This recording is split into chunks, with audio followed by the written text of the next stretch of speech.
6 minutes past 7 o'clock on 99 FM. Time for us to go on the grind with our King Price Insurance Royal Hustlers this morning. Every Tuesday and Thursday we sit down with Namibians who have carved themselves into individuals that are contributing positively and greatly to their certain industries. This morning is no different. I'm joined by a living legend of the Namibian theatre space. And ever since I was a young girl, I have seen this man's work and his growth in his art on stage. And I'm very, very honored to be joined by Mr. Ndjavera this morning. Good morning, sir. Thank you very much for joining me. Good morning, Shay. Wow.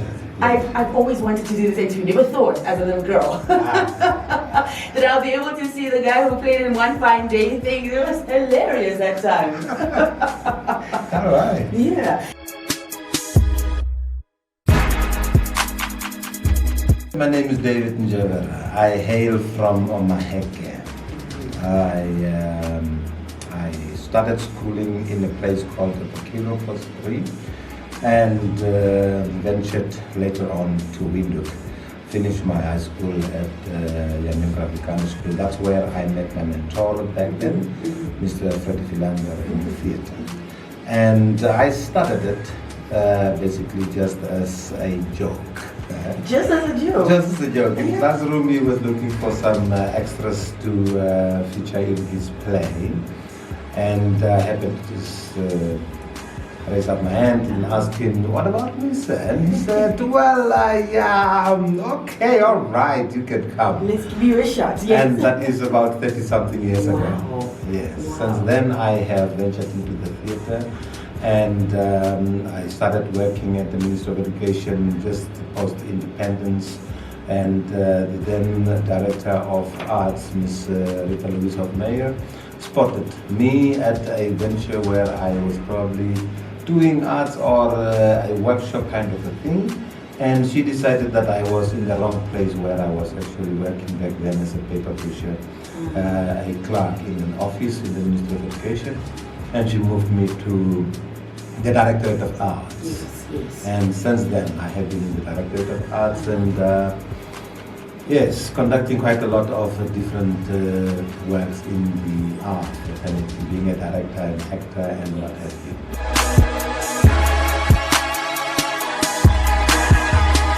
I don't know which one is the side job because I had a 24/24 job, okay?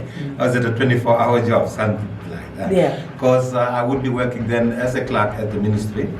Now, whether that was the side job, that is to be decided, because my heart then lay in the arts. So after 5, I would still go to rehearsals, either with Briggs Community Theatre Project or with the Freddie Philander or any other theatre fraternity like the National Theatre and so on and so forth. In fact, I was part and parcel of the first production to go to Grahamstown somewhere in 1988, I think, doing a production called Yerma with the then director of the National Theatre, Hannes Horn. And that was my first excursion outside the borders of Namibia, performing at the Grahamstown Festival. And yeah, that set the pace. That would be that side hustle grind. Yes. I would think the main ingredients is just being visible. Yes. Yeah, consistency is the question here. Once you start something and you want to excel in it, you have to be visible. You cannot just lay back and say, okay, now I am a sort of actor, director or whatever, and people will come find me. You have to be on the ball.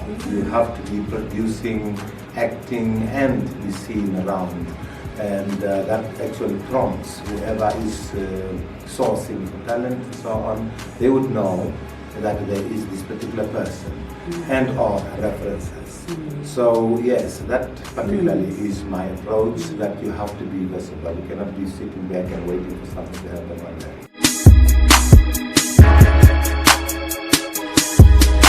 Not the money per se, because the money is very, very, very little. We scrape by, but more passion. The passion for what you do. If you love what you do, you would never go to work for a day.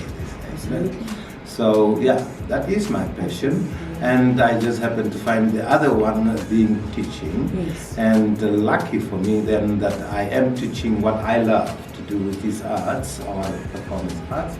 So you get to go to a class and just talk about what you do on another day. Absolutely. So you don't even sometimes need to read about it. Oh well, I tried to do this because I would start a class and I would just start by talking about a certain topic. And then I tell the students, well, if you would like to know more from what I have just told you, you can now go to Uncle Google and search for it, because I've just told you everything.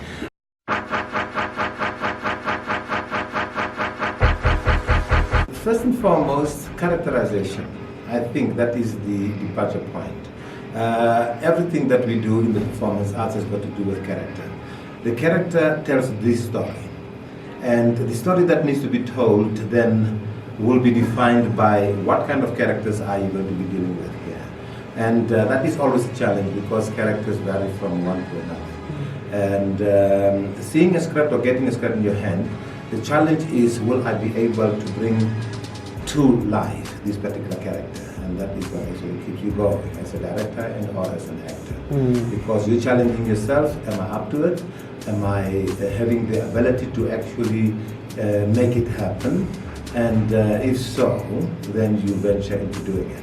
And every production is a challenge in its own, because you can just be better than the last production. Absolutely.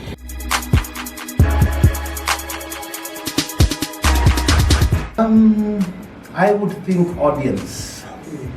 Fact matter is that you can do what you do, but if you do not have an audience, it's to waste.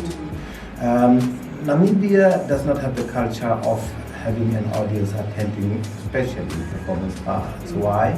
Because it's not taught at school. And if something is not taught at school, then the people do not have a culture for it. So yes, we have come of age, we are on par with the rest of the world when it comes to acting on stage and being articulate and what have you, and so on and so forth. But if you are going to be performing for 50, 60 people in a hall that can actually accommodate 477 people like in the theatre, then it's of no use.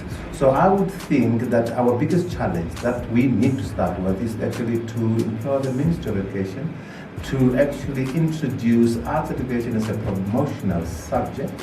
And with that, it will mean then that our students or the learners will have arts, performance arts or visual arts all the way to grade 12, which is very, very important and needed for any learner per se. And once we have done that, people will know when they see a poster advertising a production happening, they will go to the theatre. The parents will want to come. They will go to the theatre because it has become a culture, it's something that they know, they can identify with. And it might also wake something else in children that was lying dormant, that could not be activated. Yes, because theatre is education, par excellence. No? There is nothing that can teach you theatre, about life more than theatre. Yes.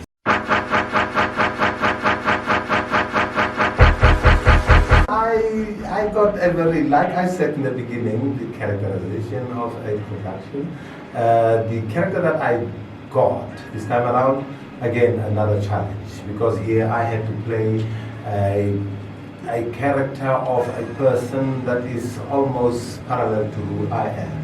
And I have to go lucky person, I always laugh and so on and so forth, and all of a sudden I jumped in a character where I have to be this grumpy old guy that is forced into a, what you call it, a arranged marriage. He has got troubles on his farm, and now he's sleeping with a woman that he actually does not value much. But as things develop, he starts to actually like and love her. And as life intends, he loses her to a very small issue that happened, and this changed life dramatically for him.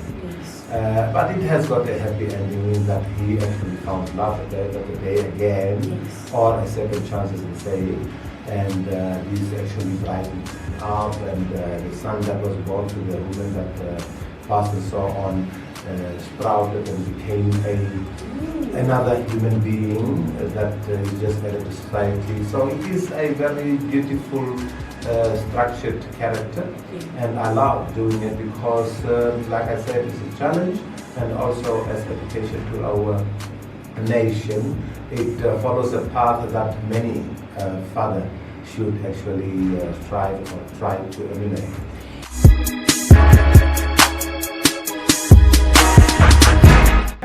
You are asking me to go into an archive. It's quite difficult. Yeah, I can imagine. It's quite difficult, but I can probably just relate to a production I did some 20-something years ago. Also an author with My Children, My Africa. That was the production I did some many moons ago. The very striking part of it is the teacher that I played back then in production, where he was ostracized for being a very good teacher.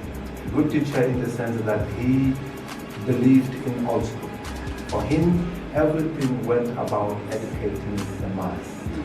Whereas the mind that needed education could think otherwise. They were parallel to his beliefs, but he kept on. And like they say, if you keep on doing what you love, if you keep on persisting, you become the victor at the end of the day. Even though he was killed in the production by the mob, his death probably changed the situation in the school system. And it is a story so close to my heart because it happened exactly in the time when we were transitioning from the colonial time to the now era we have, in terms of what education was, how important it was for us, that many took it for granted, using it then as a tool for the liberation struggle and so on, and ended up not very successful or not being educated. Whereas if they had taken up the education that these gentlemen had enforced on them, they would have been better people today. That is what stuck in my mind and probably is my guiding force today. Thank you very much. Thank you so much for sharing this story with us. Thank you for being part of our stage, for being part of our growth, the growth of this industry, and giving so much of yourself, even though you just put your hand up in class that one day and said, I want to try. Well, we aim to aspire. That's what it is. Do stay tuned every Tuesday and Thursday on 99 FM. And you might hear such voices from the world of theatre in Namibia. Understand Ndjavera, a Namibian actor whose participation in the latest film, Hairareb, has sparked a lot of conversation on social media and will be premiering that tonight as well as exclusively to the public tomorrow, if I'm not mistaken. We also get to speak to the director of the film, Oshoveli Shipo, at about 8:05 for Afro Touch, discussing film in Africa, where Namibia finds its place, and how it is that we are moving forward with this platform. It's a wrap of King Price Royal Hustlers right here on 99.